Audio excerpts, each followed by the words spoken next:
Buen día, buenos días a todos y a todas. ¿Por qué crees que Dios es grande? Era la pregunta que nos han hecho al principio.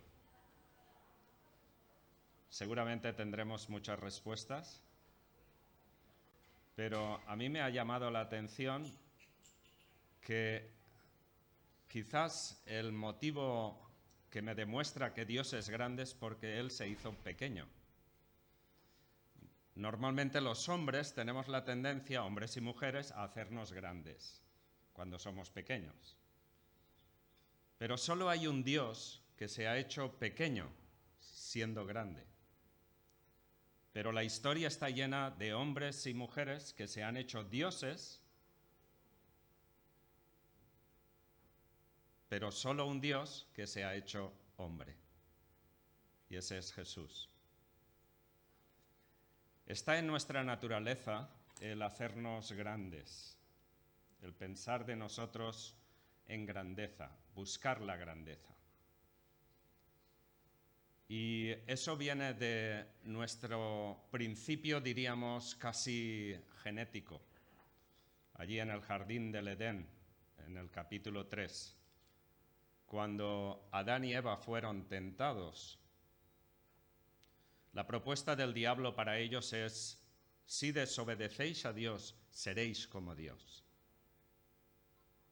Y realmente esa es la gran aspiración del ser humano, el ser grande en este mundo, sin darse cuenta que lo que están haciendo es reducirse a lo ínfimo. Esta semana pasada he estado en Israel.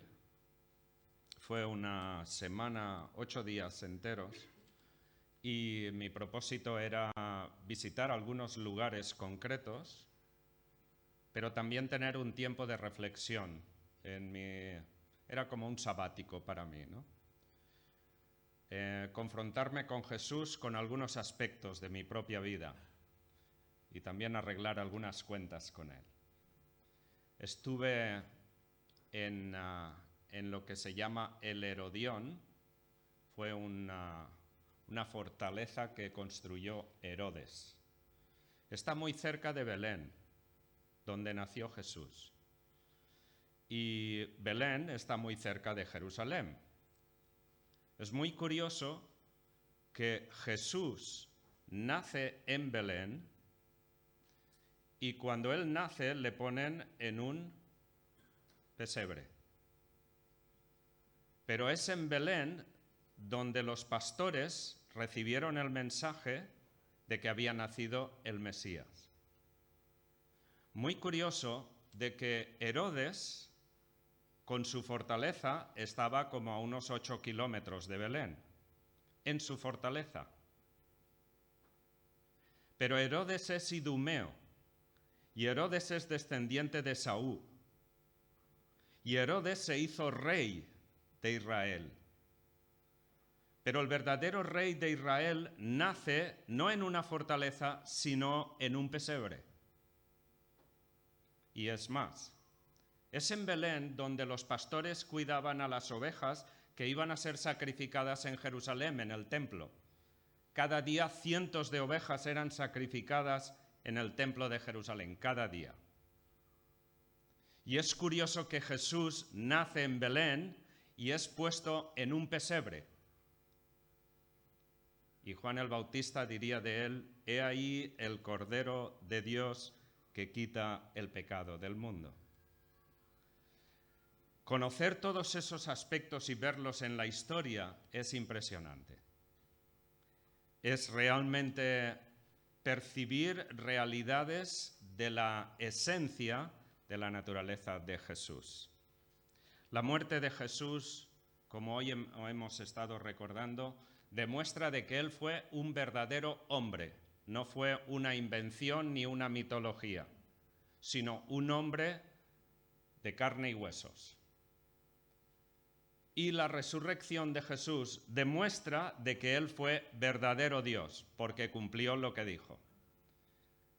Y si Él es verdadero hombre y verdadero Dios, también las promesas de futuro de venir a recoger a su iglesia se cumplirán en la historia.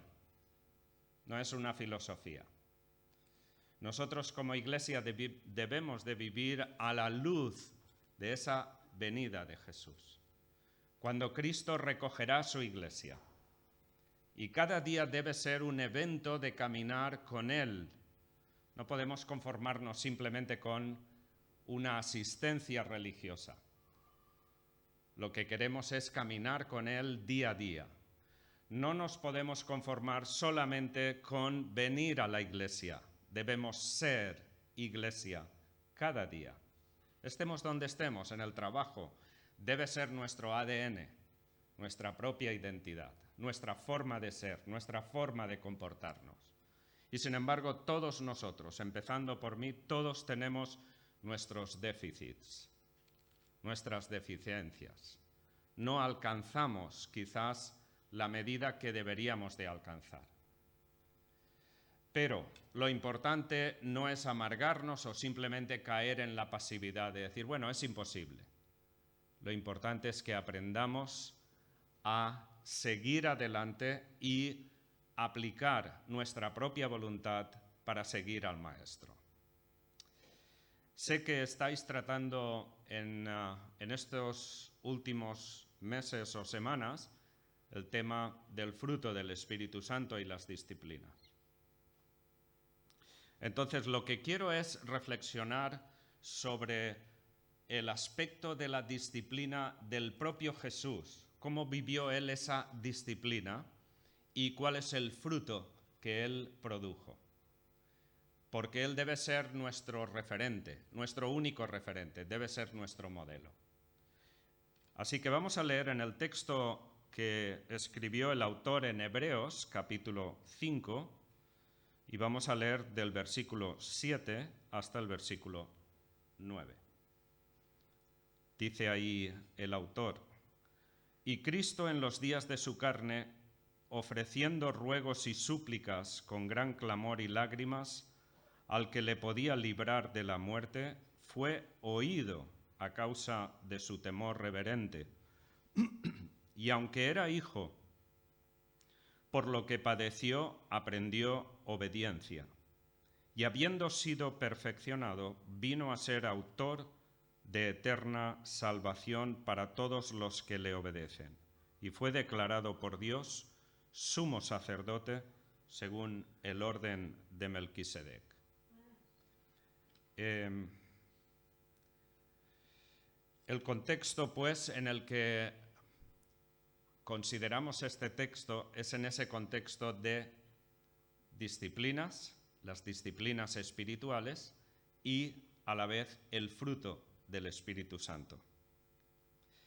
El fruto del Espíritu requiere disciplina. La disciplina es algo que ocurre en nuestras vidas diariamente, permanentemente.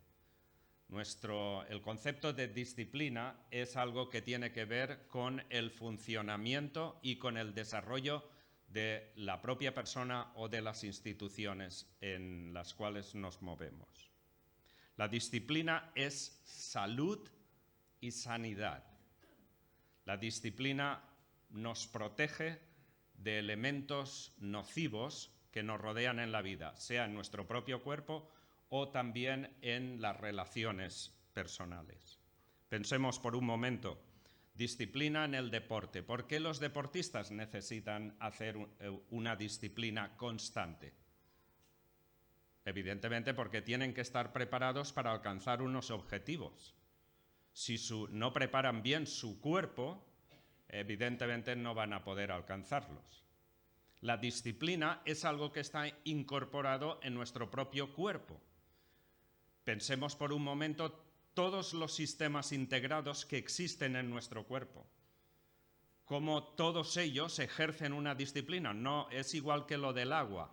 Lo usamos o lo vemos o somos beneficiados cada día, pero no pensamos en ello. Cuando el cuerpo, el sistema sanguíneo, el sistema digestivo, el sistema de respiración, de ventilación, todo eso gobernado por un centro logístico que es el cerebro, realmente, si esa disciplina no se mantiene, no podríamos existir. Por tanto, la disciplina en todos los órdenes de la vida es necesaria. La disciplina en la vida cristiana es algo necesario para poder respirar salud, para poder generar vida nueva e ilusión. No podemos simplemente quedarnos con una tradición religiosa. Espero que entendamos eso. Es importante que nuestra relación con Jesús sea una relación vital de disciplina. Y para eso hemos de ser intencionales, hemos de quererlo. Y eso es lo que hizo Jesús. A veces pensamos que Jesús, como era Dios, que se hizo hombre, lo tenía todo muy fácil. Pero no es así. Es todo lo contrario. Todo lo contrario. Siendo Dios, se humilló. Siendo Dios, se rebajó. Siendo todopoderoso, se humilló frente a los que le mataron. Y pudiendo destruirles a todos, él se humilló para alcanzar un objetivo. Y el objetivo éramos tú y yo. Cada uno de los que estamos aquí y cada uno de los que no están aquí. Qué importante es entender esos aspectos de la propia disciplina que tuvo que ejercer Jesús para cumplir el objetivo del Padre.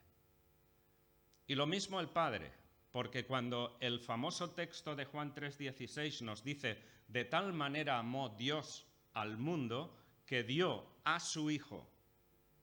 Hemos de entender ese principio del amor. No es un amor romántico, no es un amor filosófico, no es un amor especulativo, es un amor pragmático. De tal manera amó Dios al mundo que dio. ¿Y qué es lo que dio? Cualquier cosa que él hubiera podido crear, un ángel o una especie de objeto, no, dio algo que sale de sus propias entrañas, a su propio Hijo. Debemos de saber valorar esa disciplina, lo que eso tuvo que implicar, no solamente para Jesús, sino también para el Padre. Ver a un hijo humillado, a un hijo despreciado, ridiculizado, rechazado y muerto a manos de gente perversa, siendo el Dios Todopoderoso, realmente eso es grande. Pero todos sabemos que el poder de la muerte está vinculada con el poder de la resurrección. Y Dios demostró, Dios Padre le levantó de entre los muertos. Ni siquiera Jesús se levantó a sí mismo, porque él dejó todo el poder en las manos de Dios, su Padre. Porque precisamente él vino como el postrer Adán, y vino para cumplir lo que el primer Adán no pudo cumplir, que era la obediencia a Dios. Y él tenía que derramar sangre limpia, sangre de un cordero limpio, sin defecto, para que esa sangre fuese la justificación, que cumpliese con la justicia del Dios verdadero y que pudiera ser la base del perdón de la humanidad, de aquellos que creen en él, de aquellos que le aceptan como su Dios y su Salvador. Fuera de esa sangre no hay salvación. No importa que sean vudús, no importa que sean mágicos o poderes mágicos, el karma o lo que sea, eso no puede salvar, porque no limpia el fundamento que nos desestructura de nuestra relación con Dios, que es el elemento del pecado.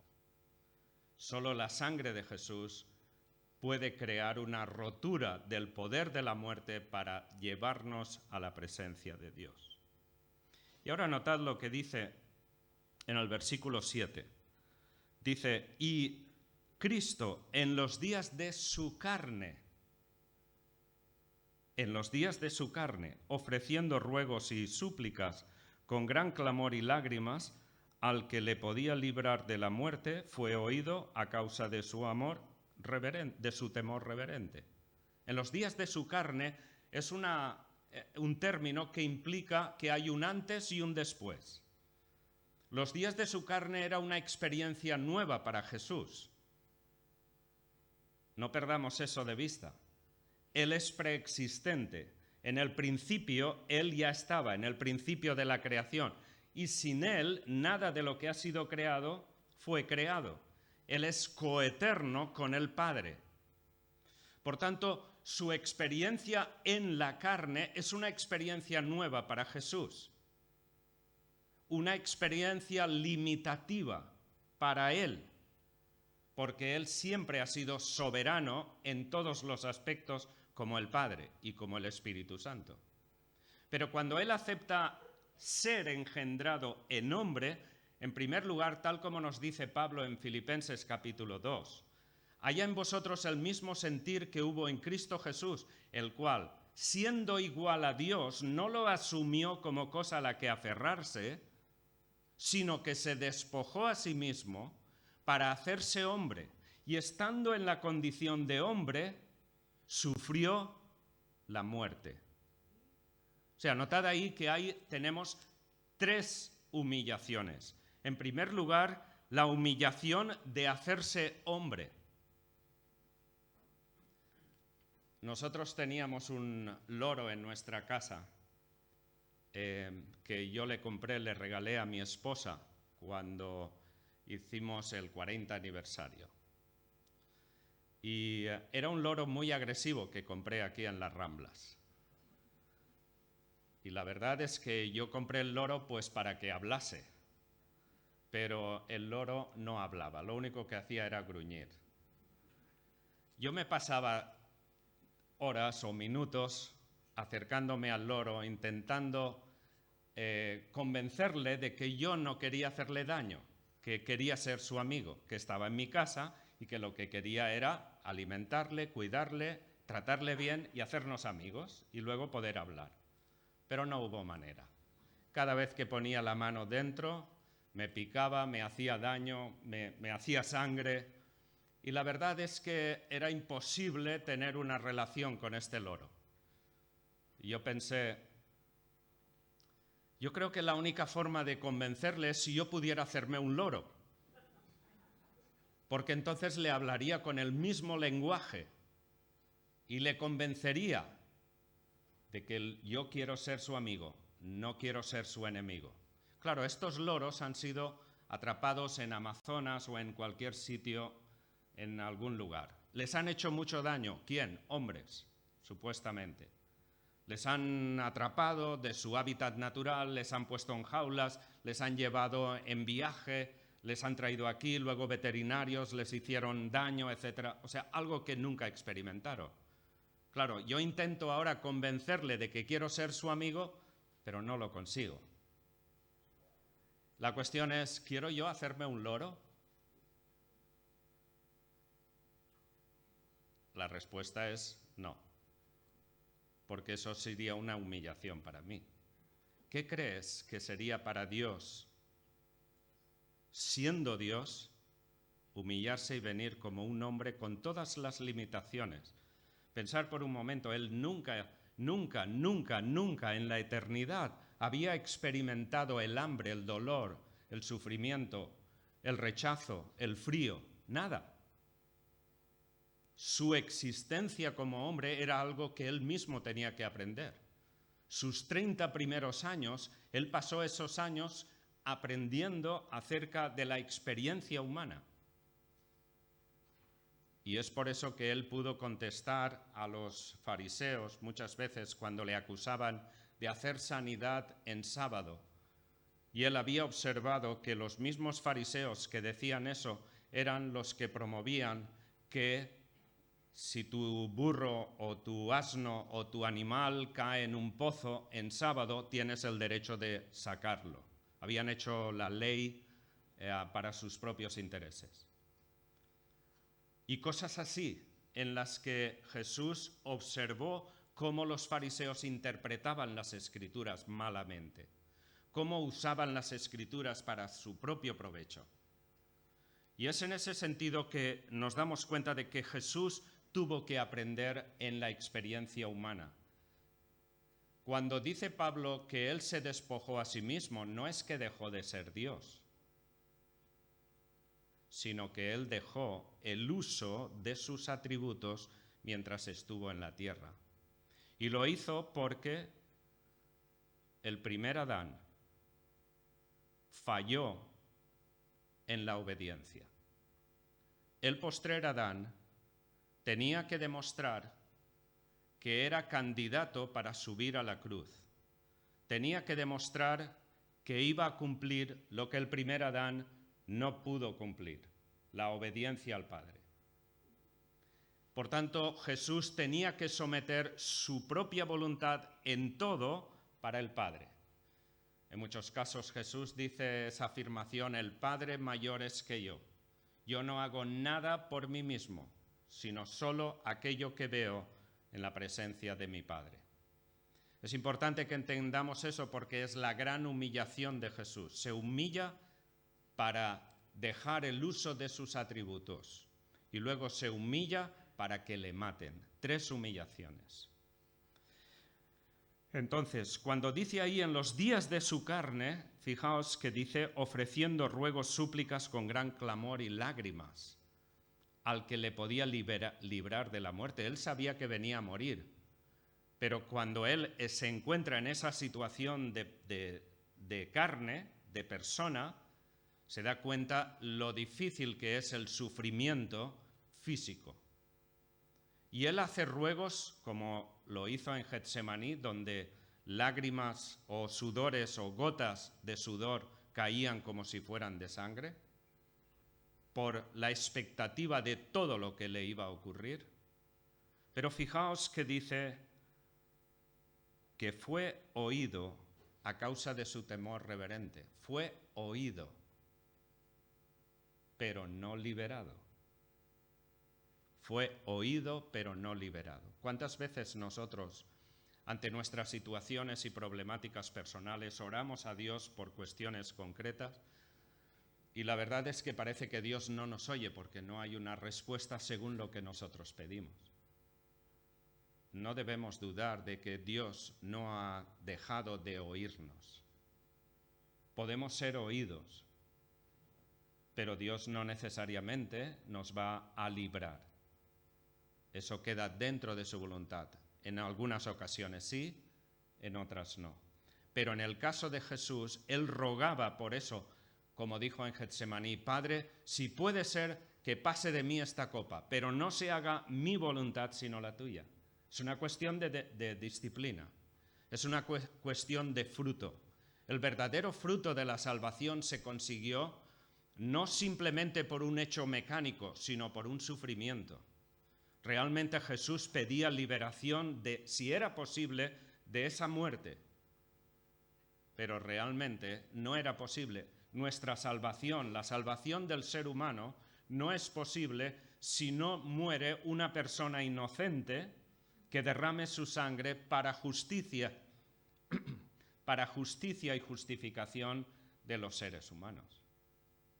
Es importante entender eso porque eso debe motivarnos a nosotros. Que Jesús no hizo eso mecánicamente, no lo hizo por filosofía, no lo hizo como si no le fuera a costar. Lo hizo por una motivación específica, que es lo que dice Juan 3:16, el amor. Un amor que no es simplemente romanticismo, es un amor que se entrega. Y ese amor es el que debe motivarnos a nosotros para servirle y para servir a su pueblo. Como dice el apóstol Juan en la primera carta que él escribe, capítulo 4, nosotros le amamos a él porque él nos amó primero. Si entendemos bien eso, entenderemos también de que la relación entre nosotros y Dios es una relación íntima, de amor. Eso no se encuentra en ningún dios de las mitologías de este mundo. Es el único Dios que requiere una relación basada en el amor, en el afecto, en la intimidad, en el conocimiento. Es el único Dios. Todos los demás son dioses que luchan para ver quién mata al otro y quién se ocupa del otro. Esos son dioses que nacen de la mentalidad humana. pero no son dioses verdaderos, solo hay un Dios. Y ese Dios es un Dios de amor, como define la Biblia. Nuestra actitud por las disciplinas o para producir fruto, el fruto del Espíritu Santo, tiene que estar basado en una entrega de amor como Jesús lo hizo por nosotros. Segundo lugar, notad en el versículo 8, que nos dice, aunque era hijo por lo que padeció, aprendió obediencia. Y de nuevo la pregunta es, ¿aprendió obediencia? ¿Acaso él no sabía obedecer? ¿Tuvo que aprender obediencia? ¿Qué tipo de obediencia tuvo que aprender? Pues en su condición como hombre, en los días de su carne, tuvo que obedecer primeramente a su Padre, a Dios Padre. Él no podía actuar por iniciativa propia. No debía de hacer las cosas por iniciativa propia. Y no podía usar ninguno de sus atributos porque entonces perdería el título de candidato a la cruz para poder ser el postrer Adán. Si él hubiera utilizado sus atributos, por ejemplo, el atributo de sanar o de levantar muertos, si lo hubiera hecho por propio capricho, él hubiera estado usando su propio atributo, no hubiera sido un pecado, pero hubiera perdido la capacidad de ser el representante de una nueva raza, la raza de los redimidos por la sangre. Así que él tuvo que ejercer disciplina en no ejercer sus propios deseos, sino en todo caso depender del Padre. Y hasta el final él lo cumplió. Y es por eso que pensemos que él tuvo que aprender muchas cosas, y eso es disciplina, la disciplina académica. Tuvo que aprender cómo manejar su propio cuerpo. Tuvo que aprender cómo enseñar, cómo hablar, cómo comunicar con el ser humano. Y tuvo que aprender sobre todo a cumplir en todo con la voluntad de Dios. Nos dice en el capítulo anterior de Hebreos, fijaos en el versículo 15 del capítulo 4, dice, porque no tenemos un sumo sacerdote que no pueda compadecerse de nuestras debilidades, sino uno que fue tentado en todo según nuestra semejanza, pero sin pecado. O sea, es un sumo sacerdote, él está comparando el autor a Melquisedec con Jesús, poniéndole por encima de Melquisedec. Él es el verdadero sumo sacerdote y dice, él fue tentado en todo y puede compadecerse de nuestras debilidades, porque él fue tentado según nuestra semejanza, pero sin pecado. Y sin pecado significa que no cometió pecado. Él nació sin pecado, porque fue engendrado sobrenaturalmente por medio del Espíritu Santo en el cuerpo de María, y durante su vida terrenal, en los días de su carne, tenía que demostrar que podía continuar sin pecado, cosa que Adán, el primer Adán, no pudo hacer. Adán fue creado sin pecado también, ¿verdad? Fueron dos creaciones sobrenaturales. Adán no tenía la naturaleza de pecado cuando fue creado por Dios. La adquirió cuando desobedeció a Dios. Y en el caso de Jesús, fue creado sin pecado, pero tenía que demostrar que hasta el final debía de mantenerse sin pecado. Fue tentado por el diablo en el desierto y fue tentado en muchos casos, en muchas situaciones, a hacer cosas que no debía de hacer. Por ejemplo, cuando el apóstol Pedro le dice a Jesús, cuando Jesús estaba anunciando que iban a ir a Jerusalén y que sería muerto, y el apóstol Pedro le dice, Señor, que eso no te acontezca. Realmente lo que dice el texto original es, Señor, sé propicio para ti mismo. Y la palabra allí que utiliza es el gilasterion. El gilasterion era el lugar donde sacrificaban a las víctimas, a las ovejas. Y Jesús le mira y le dice a Pedro, apártate de delante de mí porque me eres motivo de tropiezo. Él no había venido a expiarse a sí mismo. Pedro le estaba diciendo, sé propicio para ti, propíciate a ti mismo. No, yo no he venido para propiciarme, para salvarme a mí mismo. He venido para salvar a otros. Y es en ese sentido que Jesús, en este caso, aprendió obediencia frente a los momentos en que el diablo intentó arrastrarle a salir fuera de la voluntad de Dios. Y en tercer lugar, encontramos en el versículo 9 otro aspecto que es sorprendente. Y habiendo sido perfeccionado, vino a ser autor de eterna salvación para todos los que le obedecen, habiendo sido perfeccionado. Y la cuestión de nuevo surge, ¿perfeccionado? ¿Acaso no era perfecto? Lo que él tuvo que perfeccionar es la obra de la redención. Y él tuvo que demostrar que era el candidato único y posible para la redención del ser humano. Él fue perfeccionado porque en esa experiencia humana él tuvo que aprender muchas cosas. Y en esa experiencia humana hubiera podido fallar. Pero evidentemente Jesús no falló.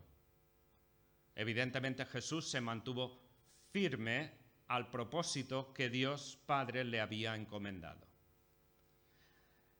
Fallar no quiere decir que él hubiera podido pecar, sino que él se hubiera podido cansar de ese sufrimiento en la humillación y decirle al Padre, Padre, yo renuncio a esto. Yo vuelvo a tomar mi estatus de Dios y habrá que buscar otra solución. Sin embargo, cuando dice la palabra perfeccionado, es la palabra que tiene que ver con madurez, que tiene que ver con algo que se completa. Y por tanto, él fue perfeccionado en la maduración de la salvación del ser humano. Y es por eso que el autor nos dice, y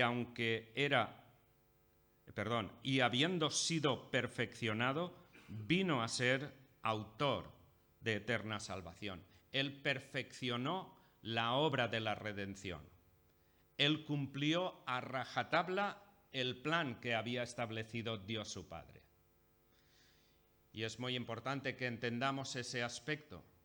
Lo mismo ocurre en nuestras propias vidas. Hemos sido salvados por la gracia de Dios, pero salvados para iniciar un proceso de santificación, un objetivo que Dios tiene para nosotros.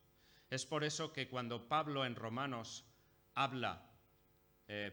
en Gálatas habla del fruto del Espíritu, él dice, no satisfagáis los deseos de la carne, sino andad en el Espíritu.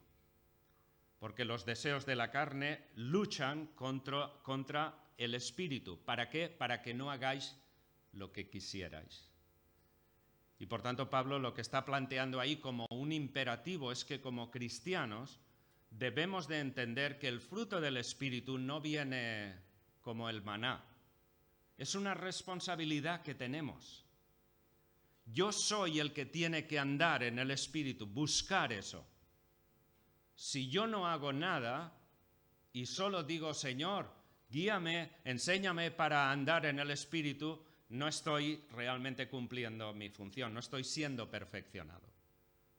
Evidentemente tengo que orar a Dios y pedir que Dios me guíe, pero yo tengo la responsabilidad de asumir lo que eso implica en la vida cotidiana.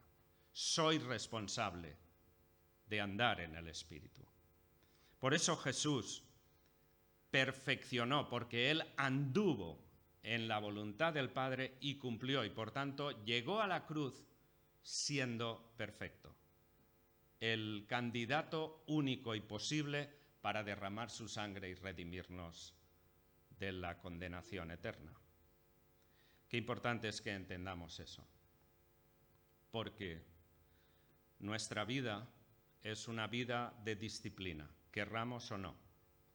Si la abandonamos, la disciplina espiritual, Si abandonamos la disciplina de mantener nuestra relación personal con Él, al final acabamos en una especie de tradición religiosa, pero que no procesa, no acaba de transformar aquellos aspectos de nuestra vida que pueden ser transformados por el poder del Espíritu Santo. Así que, hermanos, como bien concluye aquí el versículo 9, cuando dice, y vino a ser autor de eterna salvación para todos los que le obedecen. Como cristianos que estamos aquí juntos, si lo estamos, es gracias a que Él nos ha unido en un solo cuerpo. Hemos celebrado el pan y el vino, cuerpo y sangre, pero hemos celebrado también la resurrección, porque si no hubiera resucitado, no estaríamos aquí. La muerte no tendría sentido. Hubiera sido un fracaso al final. Pero Dios Padre prometió a Jesús, su Hijo, yo te resucitaré al tercer día. Y evidentemente así ocurrió. Allí en Jerusalén es fácil ver que todavía los fariseos o los judíos ortodoxos que van al muro de los lamentos se glorían de llevar la Torá, de hacer allí sus oraciones, pero no conocen a Jesús. Confían en su propia etnia o en su propia salvación. Y es una pena, porque es el pueblo de Dios, el pueblo que Dios eligió en el Antiguo Testamento.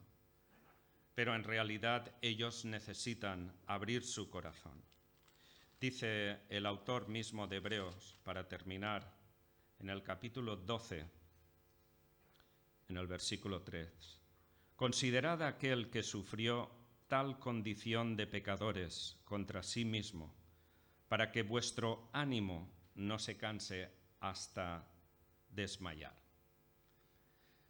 La carrera cristiana es constante.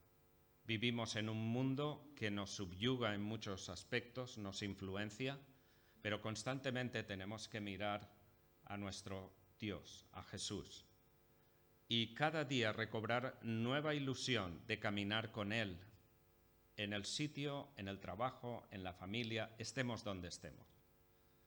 Porque si eso no es una disciplina constante que mantengamos, la musculatura espiritual comienza a flaquear y cada vez es más difícil poder reaccionar.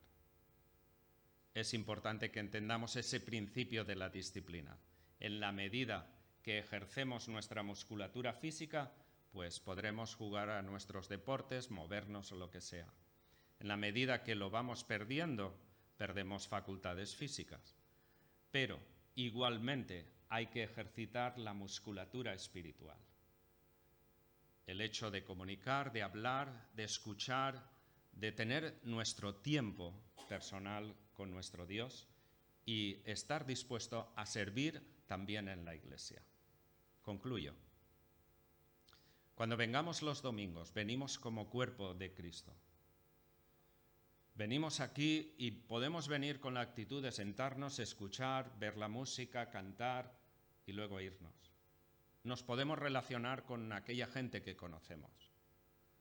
Pero puede que en la iglesia haya mucha gente que estén pasando momentos difíciles, que necesitan hablar, necesitan que alguien les escuche. Jóvenes hablan con jóvenes, matrimonios hablan con matrimonios y los ancianos con los ancianos. ¿Por qué no podemos venir a la iglesia con una visión de decir, Señor, ¿a quién puedo ayudar hoy?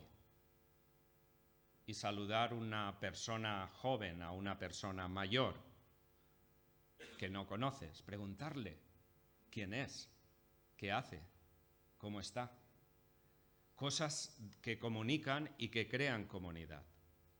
Es muy importante que entendamos que no estamos aquí simplemente para ser estéticos, sino para ni estéticos ni estáticos, sino dinámicos, en el sentido de entender que Dios nos ha llamado a cada uno, no importa hombre, mujer, joven, mayor, etcétera, todos tenemos dones con los cuales podemos servir en la iglesia, podemos ayudar a otros y podemos hacer que la iglesia sea una iglesia de familia, una iglesia que favorece la relación y también el ministerio general. Así que bueno, espero que la reflexión pueda ayudarnos también en el concepto y en el contexto de todo lo que habéis estado considerando también sobre el fruto del Espíritu Santo, lo que Dios quiere producir a través de nuestras propias vidas. Vamos a terminar con una oración.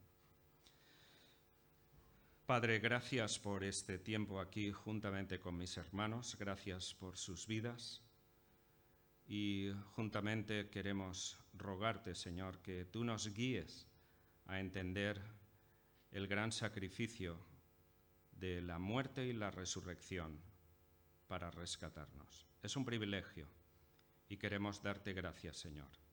Queremos caminar contigo y no siempre sabemos.